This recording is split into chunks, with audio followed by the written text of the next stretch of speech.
तीसरा अध्याय श्री कृष्ण के विरह में गोपियों की दशा। श्री सुखदेव जी कहते हैं, परीक्षित, भगवान सहसा अंतर्ध्यान हो गए। उन्हें न देखकर व्रज युवतियों की ऐसी दशा हो गई जैसे युद्धपति गजराज के बिना हथिनियों की होती है। उसका हृदय विरह की ज्वाला से जलने लगा। भगवान श्री कृष्ण की मंदोन्मत्त गजराज किसी चाल, प्रेम भरी मुस्कान, विलास भरी चितवन, मनोरम प्रेमलाप, भिन्न भिन्न प्रकार की लीलाओं तथा श्रृंगार रस की भाव भंगियों ने उनके चित्त को चुरा लिया था। वे भगवान प्रेम की मतवाली गोपियाँ श्री कृष्णमय हो गई और फिर कृष्ण की विभिन्न चेष्टाओं का अनुसरण करने लगी।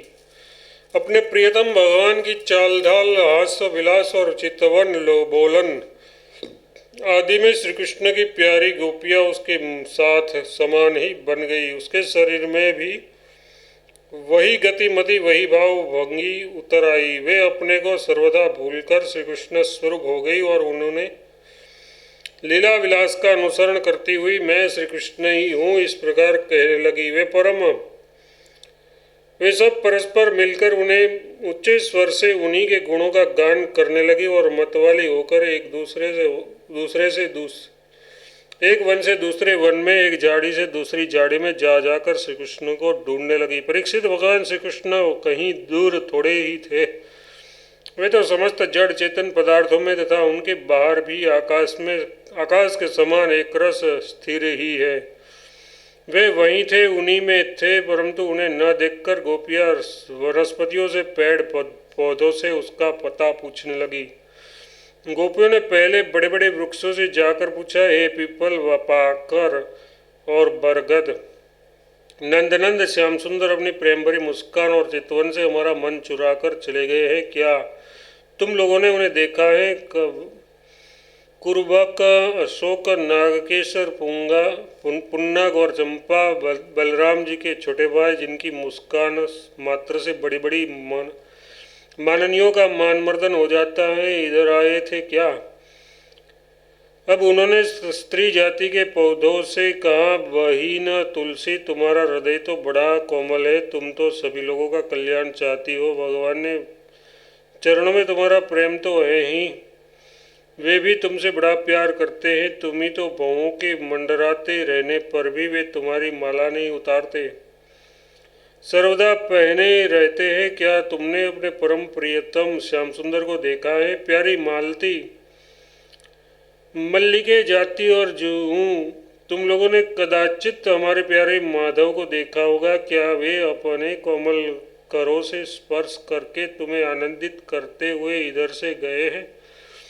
रसाल, प्रियाल, कटहल, पीतसाल, कचनार, जाम्बुन, आक, बैल, मोलसिरी, आम, कदम और नीम तथा अनन्या यमुना के तट पर विराजमान सुखी तरुवरों, तुम्हारा जन्म जीवन केवल परोपकार के लिए है। श्री कृष्ण के बिना हमारा जीवन सुना हो रहा है, हम बेहोश हो रही है। तुम हमें उन्हें पाने का मार्ग बता दो। भगवान की प्रियसी पृथ्वी देवी, तुमने ऐसी कौन सी तपस्या की है कि श्री कृष्ण के चरण कमलों का स्पर्श प्राप्त करके तुम आनंद से भर रही हो और तृण लता आदि के रूप में अपना रोमांच प्रकट कर रही हो? तुम्हारा ये उल्लास विलास श्री कृष्ण के चरण स्पर्श के कारण है अथवा वामनावतार में विश्वरूप धारण करके उन्होंने तुम्हें जो नापा था उन्हीं के कारण है?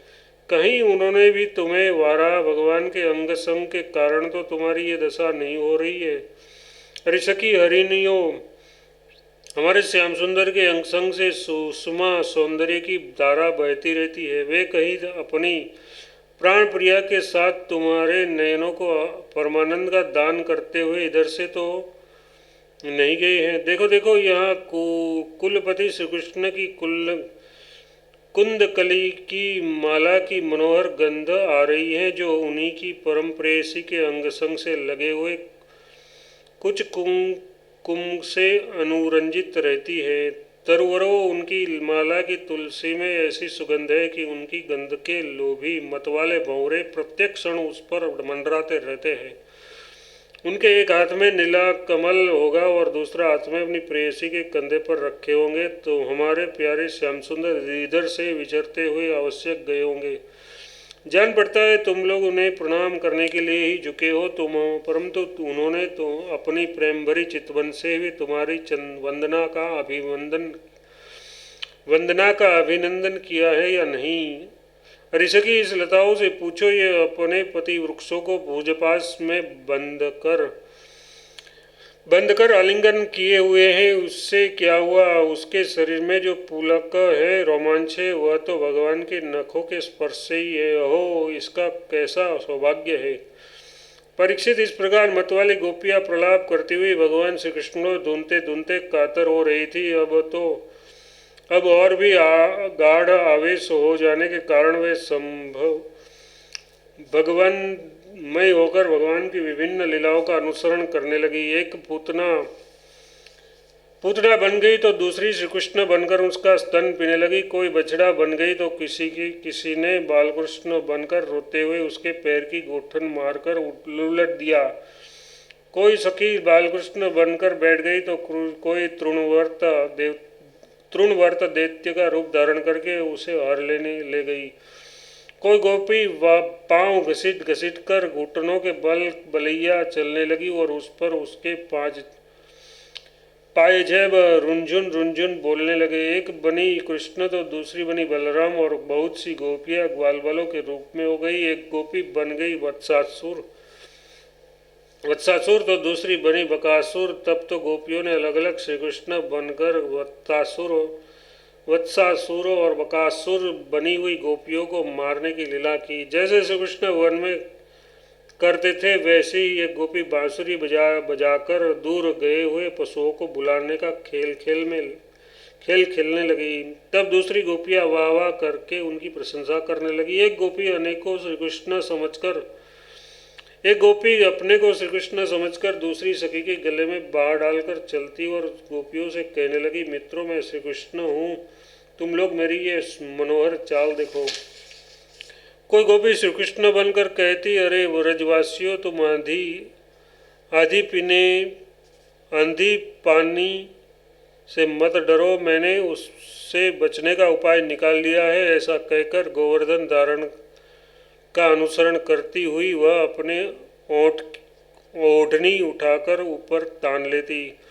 परीक्षित, एक गोपी बनी कालिया नाग तो दूसरी श्री कृष्ण बनकर उनके सिर पर पैर रखकर चढ़ी बोलने लगी, रे दुष्ट सांप, तू यहाँ से चला जा, मैं दुष्टों का दमन करने के लिए ही उत्पन्न हुआ हूँ। इतने में ही एक गोपी बोली, अरे ग्वालो, देखो वन में बड़ी भयानक आग लगी है, तुम लोग जल्दी से जल्दी अपनी आंखें मूंद लो, मैं अनायास ही तुम लोगों की रक्षा कर लूँगा। एक गोपी यशोदा बनी और दूसरी बनी श्री कृष्ण। यशोदा ने फूलों की माला से श्री कृष्ण को उखल में बांध दिया। अब वह श्री कृष्ण बनी हुई सुंदर गोपी हाथों से मुंह टक्कर भय की नकल करने लगी। परीक्षित, इस प्रकार लीला करते करते गोपियां वृंदावन के वृक्ष और लता आदि से फिर भी श्री कृष्ण का पता पूछने लगी। इस समय उन्होंने एक स्थान पर भगवान के चरण चिन्ह देखे। वे आपस में कहने लगी, अवश्य ही ये चरण चिन्ह उदार शिरोमणि नंद श्याम सुंदर के ही हैं, क्योंकि इनमें ध्वजा, कमल, व्रज, अंकुश और जो आदि के चिन्ह स्पष्ट दिख रहे हैं। उन चरण चिन्हों के द्वारा व्रज वल्लभ भगवान को ढूंढती हुई गोपियां आगे बढ़ी। तब उन्हें श्री कृष्ण के साथ किसी व्रज युवती के भी चरण चिन्ह दिख पड़े। उन्हें देखकर वे व्याकुल हो गई और आपस में कहने लगी, जैसी अथिनी अपने प्रियतम गजराज के साथ गई हो, वैसे ही नंद श्याम सुंदर के साथ उनके कंधे पर हाथ रखकर चलने वाली किस बड़भागिनी ने ये चरण चिन्ह है। अवश्य ही सर्वशक्तिमान भगवान श्री कृष्ण की ये आराधिका होगी, इसीलिए इस पर प्रसन्न होकर उन्हें प्राण प्यारे श्याम सुंदर ने हमें छोड़ दिया है और इसे एकांत में ले गए हैं। प्यारी सखियों, भगवान श्री कृष्ण अपने चरण कमल से जिस रज का स्पर्श कर देते हैं वह धन्य हो जाती है, उसके अहोभाग्य है, क्योंकि ब्रह्मा, शंकर और लक्ष्मी आदि भी अपने अशुभ नष्ट करने के लिए उस रज को अपने सिर पर धारण करते हैं। अरे सखी, चाहे कुछ भी हो, ये जो सखी हमारे सर्वस्व श्री कृष्ण को एकांत में ले जाकर अकेले ही उनकी अधर सुधा का पान रस पी रही है, उस गोपी के उभरे हुए चरण चिन्ह तो हमारे हृदय में बड़ा ही क्षोभ उत्पन्न कर रहे हैं। यहाँ उस गोपी के पैर नहीं दिखाई देते। मालूम होता कि यहाँ प्यारे श्याम सुंदर ने देखा होगा कि मेरी प्रेयसी के सुकुमार चरण कमलों में घास की नौक गढ़ती होगी, इसलिए उन्होंने उसे अपने कंधे पर चढ़ा लिया है। सखियों, यहाँ देखो, प्यारे श्याम सुंदर के चरण चिन्ह अधिक गहरे बालों में धसे हुए हैं। इससे सूचित होता है कि यहाँ वे किसी भारी वस्तु को उठाकर चले हैं। उसी के बोझ से उसके पैर जमीन में धस गए हैं। हो न हो यहाँ उस कामिनी ने अपनी प्रियतमा को अवश्य कंधे पर चढ़ाया होगा। देखो देखो, यहाँ परम प्रेमी व्रज वल्लभ ने फूल चुनने के लिए अपनी प्रेयसी को नीचे उतार दिया है, और यहाँ परम प्रियतम श्री कृष्ण ने अपनी प्रेयसी के लिए फूल चुने हैं।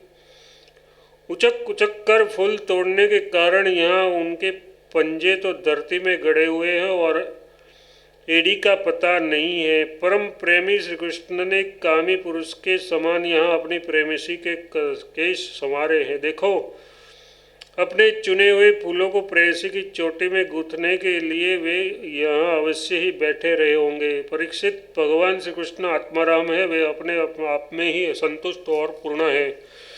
जब वे अखंड है, उनमें दूसरा कोई है ही नहीं, तब उनमें काम की कल्पना कैसे हो सकती है। फिर भी उन्होंने कामियों की दीनता, स्त्री परवस्ता और स्त्रियों की कुटिलता दिखलाते हुए वहाँ उस गोपी के साथ एकांत में क्रीड़ा की थी, एक खेल रचा था।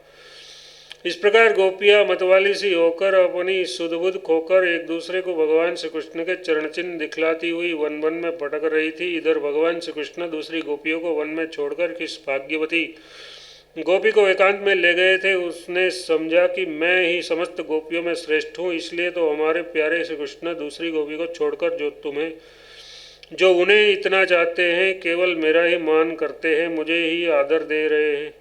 भगवान श्री कृष्ण ब्रह्मा और शंकर के भी शासक है। वह गोपी वन में जाकर अपने प्रेम और सौभाग्य के मद से मतवाली हो गई और उन्हें श्री कृष्ण से कहने लगी, प्यारे, मुझसे अब तो और नहीं चला जाता, मेरे सुकुमार पांव थक गए हैं, अब तुम जहाँ चलना चाहो मुझे अपने कंधे पर चढ़ाकर ले चलो। अपनी प्रियतमा की ये बात सुनकर श्याम सुंदर ने कहा, अच्छा प्यारी, तुम अब मेरे कंधे पर चढ़ लो। ये सुनकर वह गोपी ज्यों ही उनके कंधे पर चढ़ने लगी, त्यों ही श्री कृष्ण अंदर ध्यान हो गए और वह सौभाग्यवती गोपी रोने पछताने लगी। अनाथारमण, अप्रेष्ट, महाभुज, तुम कहाँ हो मेरे सखा, मैं तुम्हारी दिन हुन दासी हूँ, शीघ्र ही मुझे अपने सानिध्य का अनुभव कराओ, मुझे दर्शन दो। परीक्षित, गोपियाँ भगवान के चरण चिन्हों के सहारे उनके जाने का मार्ग ढूंढती ढूंढती वहाँ जा पहुँची। थोड़ी दूर से ही उन्होंने देखा कि उनकी सखी अपने प्रियतमा के वियोग से दुखी होकर अचेत हो गई है। जब उन्होंने उसे जगाया, तब उसने भगवान श्री कृष्ण से उसे जो प्यार और सम्मान प्राप्त हुआ था वह उसको सुनाया। उसने ये भी कहा कि मैंने कुटिलतावश उनका अपमान किया, इसी से वे अंतर्ध्यान हो गए। उसकी बात सुनकर गोपियों के आश्चर्य की सीमा न रही।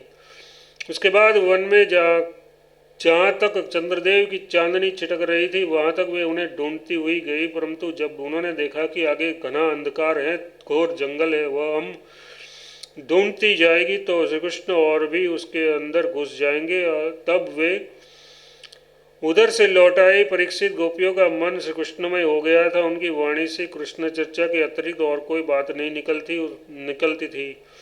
उनके शरीर से केवल श्री कृष्ण के लिए और केवल श्री कृष्ण की चेष्टाएं हो रही थी। कहाँ तक कहूँ, उनका रोम रोम, उनकी आत्मा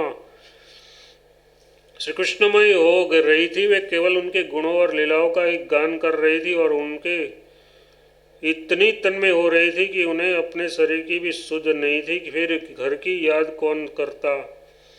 गोपियों का रोम रोम इस बात की प्रतीक्षा और आकांक्षा कर रहा था कि जल्दी से जल्दी श्री कृष्ण आए, श्री कृष्ण की भावना में डूबी हुई गोपियाँ यमुना जी के पावन पुलिन पर रमण रेती में लौट आई और एक साथ मिलकर श्री कृष्ण के गुणों का गान करने लगी।